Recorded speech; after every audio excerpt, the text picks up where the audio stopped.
खानदेशात कुठलेही शुभकार्य असो, त्यामध्ये आवर्जून असते ती म्हणजे पंगत आणि त्या पंक्तीत बेत असतो तो म्हणजे वरणबट्टी आणि वांग्याच्या भाजीचा. ही वरणबट्टी आणि वांग्याची भाजी हे कॉम्बिनेशन इतके चविष्ट लागते की ते अगदी पुन्हा पुन्हा खावेसे वाटते. आज आपण अगदी त्याच पद्धतीने वरणबट्टी आणि पंक्तीसारख्या चवीची घोटलेली वांग्याची भाजी ही रेसिपी बघणार आहोत. आज आपण व्हिडिओमध्ये बट्टीचे पीठ दळण्यापासून तर पंक्तीमध्ये केळीच्या पानावर बट्टी सर्व करण्यापर्यंतचा संपूर्ण डिटेल व्हिडिओ बघणार आहोत. त्यामुळे व्हिडिओ तुम्ही शेवटपर्यंत नक्की बघा आणि व्हिडिओ आवडल्यास व्हिडिओला लाईक नक्की करा. नमस्कार मंडळी, मी रुचा आपणा सर्वांचे खमंग खानदेशीमध्ये मनापासून स्वागत करत आहे. चला तर मग सुरुवात करूया आजच्या आपल्या रेसिपीला. सर्वप्रथम आता सुरुवात करूया ती म्हणजे बट्टीचे पीठ दळण्यापासून. तर बट्टीचे पीठ दळण्यासाठी बघा या ठिकाणी मी 1 किलो गहू घेतलेला आहे आणि त्यामध्ये आता 1 पाव आपण मकई घेणार आहोत. हे जी मक्याचे दाणे असतात, हे वाळवलेले असे मकई बाजारामध्ये उपलब्ध असते. ती मकई आपल्याला 1 पाव घ्यायची आहे. मकई घातल्यामुळे बट्टीची चव खूप छान लागते आणि खूप छान हलकी अशी छान खुसखुशीत अशी बट्टी आपली तयार होते. त्यामुळे या ठिकाणी आपल्याला 1 किलो गव्हासाठी 1 पाव मकई घ्यायची आहे किंवा भांड्याने जर आपण प्रमाण बघितले 4 भांडे गव्हांसाठी आपल्याला 1 भांडे मकई घ्यायची आहे आणि गिरणीतून थोडं जाडसरच हे पीठ आपल्याला दळून आणायचं आहे. आज आपण 4 व्यक्तींकरता बट्टीचे प्रमाण बघणार आहोत बघा. त्यासाठी मी इथे एक वाटी घेतलेली आहे मध्यम मोठ्या आकाराची. त्यामध्ये आपण हे पीठ मोजून घेणार आहोत. म्हणजे 1 वाटी म्हणजेच आपले 4 ते 5 यामध्ये बाफल्या तयार होतात. म्हणजे याचा अर्थ आपण 1 वाटी एका व्यक्तीची. अशा पद्धतीने 4 व्यक्तींसाठी 4 वाट्या हे पीठ घेतलेलं आहे.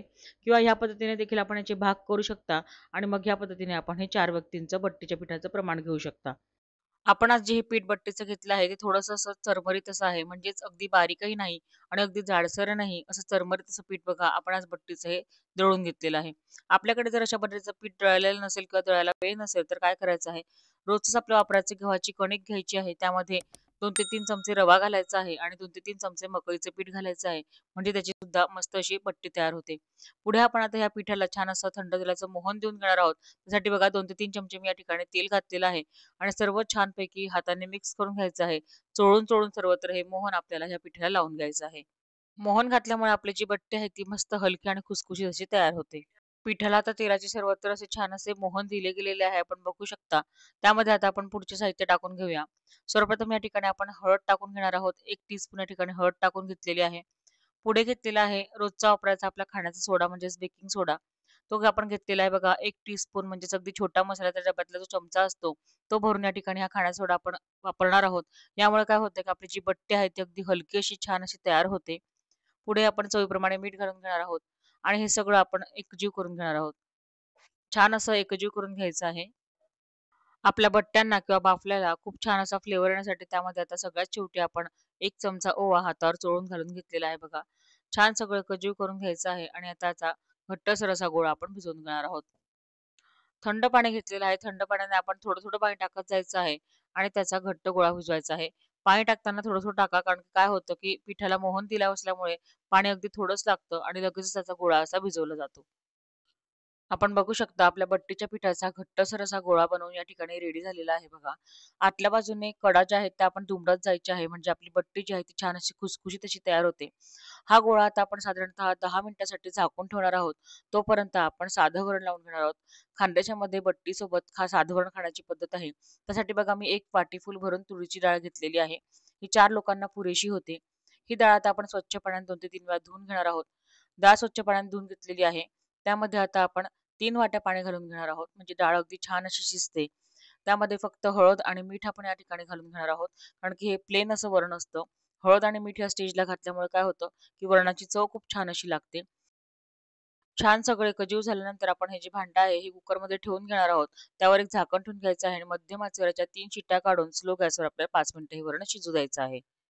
10 मिनिटं झालेले आहेत आणि आता आपला जो बट्टीचा गोळा आहे तो छानपैकी मुरून या ठिकाणी रेडी झालेला आहे. आता हा जो गोळा आहे तो पुन्हा एकदा आपण मधल्या बाजूने दुमडत जात याला छान असं चुरून घेणार आहोत. असे केल्यामुळे बट्ट्या खूप छान अशा खुसखुशीत तयार होतात. नंतर ह्या ज्या गोळ्याचे आहेत त्याचे 4 असे समान आपण या ठिकाणी गोळे तयार करणार आहोत. काही लोकं आपला जो वरवंटा असतो त्या आकारचे देखील याचे लांबट असे गोळे तयार करतात. म्हणजे आपल्याला हे वाफवून घ्यायचे आहेत नंतर. पण आज मी इथे गोलाकार असे बिलकुल पंक्तीमध्ये करतात तसेच हे या ठिकाणी गोळे तयार करून घेणार आहे.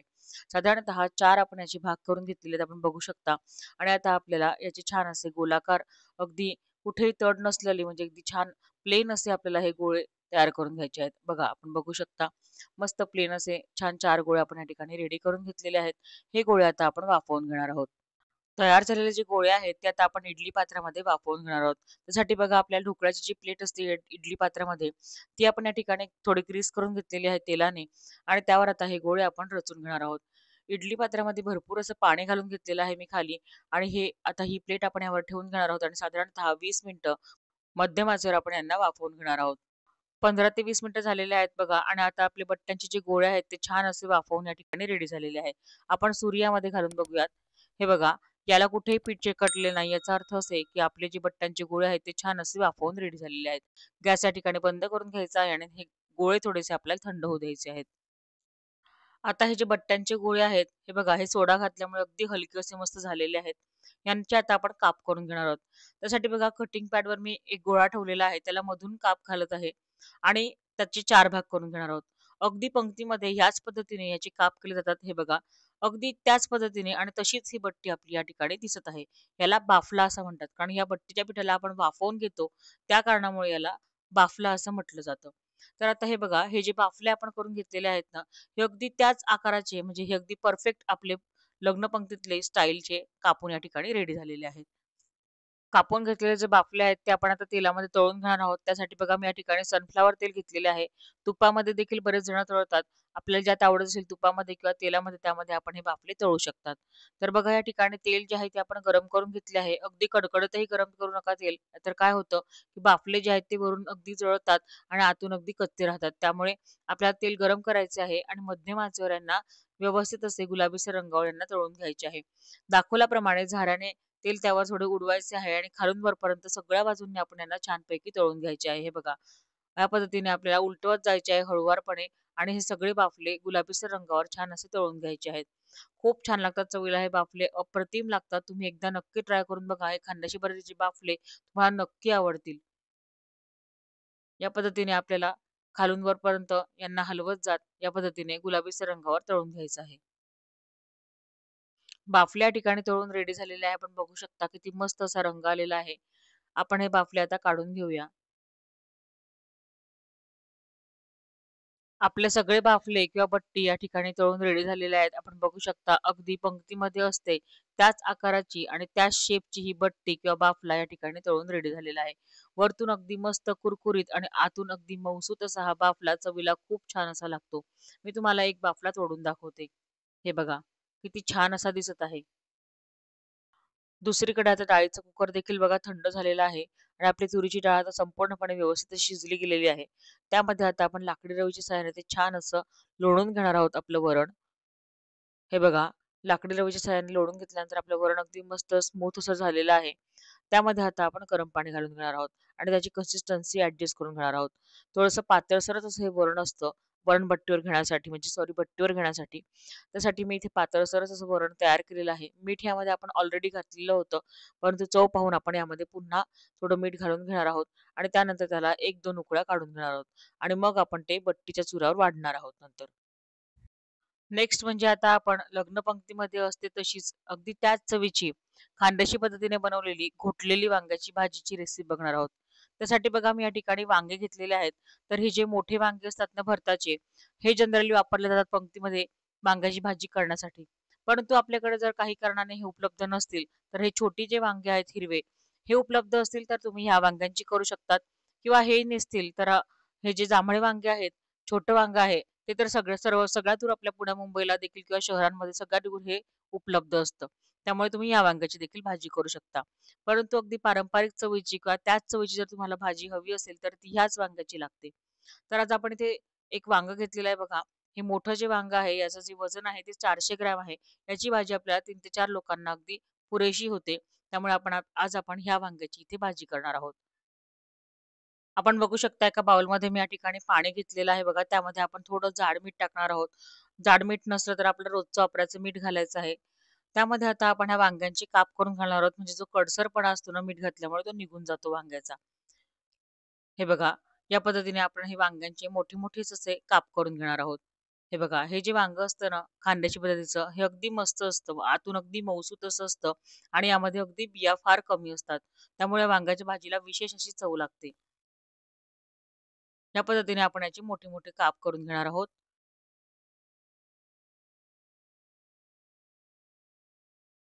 सगळ्या मोठ्या वांग्याचे काप करून या ठिकाणी रेडी झालेले आहेत. हे मिठाच्या पाण्यामध्ये आता आपण भिजू देणार आहोत, म्हणजेच मुरू देणार आहोत. तोपर्यंत आपण एक चटणी तयार करून घेणार आहोत भाजीसाठी. चटणीसाठी बघा आपल्याला काय लागणार आहे, तर 8 ते 9 लसणाच्या पाकळ्या घेतलेल्या आहे. 1 इंच आल्याचा तुकडा घेतलेला आहे. ते आपण मिक्सरच्या भांड्यामध्ये घालून घेऊया. 2 चमचे धणे घेतलेले आहेत, अख्खे धणे घेतलेले आहेत. फ्रेश धणे घेतले की चव भाजीची खूप छान येते. त्याऐवजी आपण धणापूड देखील घेऊ शकता. पुढे बघा मिरची घेतलेली आहे, एक मद्रासचा पाटा आणि रसगुल्ला. खानदेशच्या फेमस मिरच्या आहेत. याऐवजी आपण साध्या मिरच्या वापरल्या तरी सुद्धा चालू शकेल किंवा लाल तिखट वापरला तरी सुद्धा चालू शकेल. थोडीशी या ठिकाणी कोथिंबीर घेतलेली आहे. पाणी न घालता आपण याचं एक चटणी तयार करून घेणार आहोत. थोडं सरबरीत असं याला वाटून घ्यायचं आहे. हे बघा, पाणी न घालता याची अशी एक चटणी तयार झालेली आहे. ही आपण भाजीमध्ये वापरणार आहोत फोडणीसाठी. भाजी शिजवण्यासाठी बघा आज मी इथे कुकर घेतलेला आहे. गावाकडे लग्न पंक्तीसाठी तांब्याचे मोठे भांडे किंवा पितळाच्या भांड्यांमध्ये ही भाजी शिजवतात. परंतु आजकालच्या धावपळीच्या जीवनामध्ये आपल्याकडे तेवढा वेळ नाही. म्हणून त्याच पद्धतीने अगदी आपण ही कुकरमध्ये शिजवून घेणार आहोत बघा. तर कुकर घेतलेला आहे. त्यामध्ये आता आपण पळीभर शेंगदाणा तेल घालून घेणार आहोत. शेंगदाणा तेलामध्ये भाजी बनवण्याची पद्धत आहे खानदेशामध्ये, म्हणून या ठिकाणी मी शेंगदाणा तेलाचा वापर केलेला आहे. तेल थोडे गरम झाले की त्यामध्ये आपण जिरं आणि मोहरी तडतडून घेणार आहोत बघा. थोडं-थोडं 1-1 टीस्पून जिरं आणि मोहरी घेतलेलं आहे, ते आपण या तेलामध्ये टाकून घ्यायची आहे. आणि जिरं आणि मोहरी छान फुलून आले, तडतडून झाले, की त्यामध्ये आपण हे जे वांगे मिठाच्या पाण्यात टाकून घेतलेले होते, ते थोडेसे पिळून आपण यामध्ये घालून घेणार आहोत. हे बघा. वांगे घालून घेतले, की त्याला छानपैकी आपण उडदाच्या साहाय्याने खालून वरपर्यंत फोडणीमध्ये मिक्स करून घ्यायचं आहे. हे जे वांगे आहेत, ते आपोआपच शिजायला सुरुवात होते आणि ते थोडेसे चिमले जातात. उलथच्या साहाय्याने खालवरपर्यंत केल्यानंतर आपण ह्या कुकरवर झाकण ठेवून घेणार आहोत आणि आजच्या ठिकाणी आपल्याला मंद करून घ्यायची आहे. मंद आचेवर आपोआपच या वांग्यांना थोडं तेल सुटेपर्यंत आणि थोडे ते चिमले जाईपर्यंत आपल्याला शिजवून घ्यायचं आहे. साधारणतः मध्य ते मंद आचेवर बघा 8 ते 10 मिनिटातच आपले जे वांगे आहेत ते छान असे मऊसूत शिजून या ठिकाणी रेडी झालेले आहे. पाणी सुद्धा वांग्यांना आपोआप सुटते कारण पाण्याचा अंश जास्त असतो वांग्यांमध्ये. हे बघा वांगे छान असे शिजून रेडी झालेले आहे. यामध्ये आपण तयार केलेली मगाशी तयार करून घेतलेली चटणी आहे ती आपण ह्या स्टेजला घालून घेणार आहोत. तयार केलेली चटणी घालून घेणार आहोत. यानंतर अर्धा चमचा हळद. पुढे आपण भाजीमध्ये पोहे खायचा अर्धा चमचा दीपक गरम मसाला टाकून घेतलेला आहे. हा जो दीपक कंपनीचा गरम मसाला आहे हा खानदेशामध्ये सर्वत्र उपलब्ध असतो आणि ह्याच मसाल्यामुळे ह्या भाजीला एक विशिष्ट प्रकारची मस्त अशी चव येते.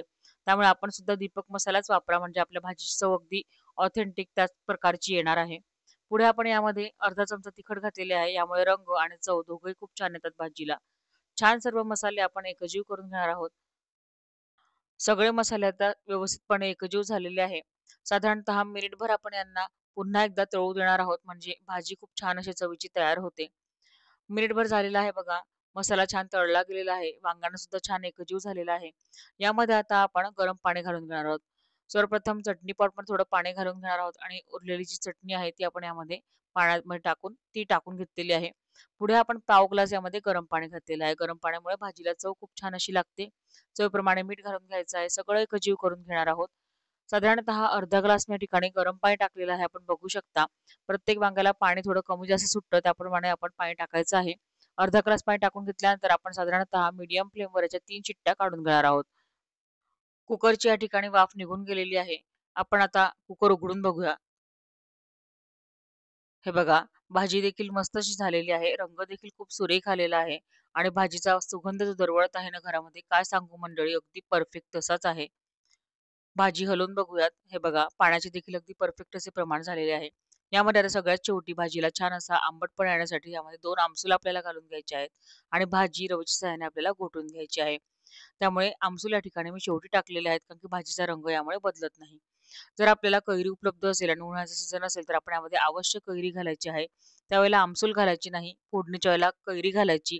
त्यामुळे भाजी खूप छान अशा चवीची लागते. आता कैरी उपलब्ध नाही त्यामुळे मी या ठिकाणी आमसूलचा वापर केलेला आहे. दाखवलेल्या पद्धतीप्रमाणे आपल्याला ही भाजी छान अशी घोटून घ्यायची आहे आणि फायनली आपली जी भाजी आहे ती घोटून या ठिकाणी रेडी झालेली आहे. आपण बघू शकता. हे बघा, अगदी परफेक्ट तशीच दिसत आहे, जशी पंक्तीमध्ये असते.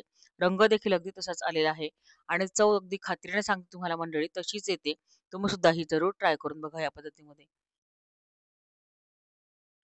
तर आपण ही खानदेशी पद्धतीची वांग्याची घुटलेली भाजी आता सर्व्ह करून घेऊया. आज आपण अस्सल खानदेशी पद्धतीमध्ये लग्न पंक्तीतला बेत बघा सादर केलेला आहे आपल्या किचनमध्ये बघा. मस्तपैकी हिरवंगार केळीचं पान, त्यावर छान असे तयार केलेले गरमागरम बाफले, गरमागरम घुटलेली खानदेशी पद्धतीची वांग्याची भाजी आणि मस्त गुळतूप भात. असं छान आपण असं मांडून घेतलेलं आहे आपल्या पानामध्ये. जशी पंक्ती तसंच अगदी. अशा पद्धतीने आपण ही बट्टी मोडून घ्यायची आहे बघा दाखवल्या पद्धतीप्रमाणे आणि त्यामध्ये छान असं आळं केलं जातं हे बघा. त्यामध्ये गरमागरम असं तयार केलेलं आपलं तुरीचं साधं वरण आणि त्यावर छान मस्तपैकी डालडा तूप घालण्याची पद्धत आहे. बरेच लोकं साजूक तूप देखील वापरतात. हे बघा, छान अशी तुपाची धार सोडण्याची पद्धत आहे आणि गरमागरम भाजीसोबत याचा आस्वाद खूप छान लागतो. तुम्ही सुद्धा जरूर ट्राय करून बघा. आज आपण अगदी वेगळ्या पद्धतीने फोडणी देण्याची सुद्धा वेगळी पद्धत आहे. तुम्ही बघितली असेलच. या पद्धतीने छान अशी घुटलेली वांग्याची भाजी बघितलेली आहे. तुम्ही सुद्धा हा सगळा मेनू ट्राय करून बघा आणि तुमची सुद्धा भाजी अगदी पंक्तीसारखी झाली का, हे मला कमेंट करून कळवायला मात्र नक्की विसरू नका. तुम्हाला आजची माझी रेसिपी आवडली असेल तर रेसिपीला लाईक आणि शेअर नक्की करा. तसं माझ्या चॅनल खमंग खानदेशा नक्की सबस्क्राईब करा. बाजूचे घंटा दाबा आणि ऑप्शन सिलेक्ट करा म्हणजे माझ्या सर्व रेसिपीज तुमच्याकडे सर्वप्रथम पोहोचतील. अशाच छान छान आणि मस्त मस्त रेसिपी घेऊन पुन्हा भेटूया खमंग खानदेशच्या पुढील भागामध्ये. धन्यवाद.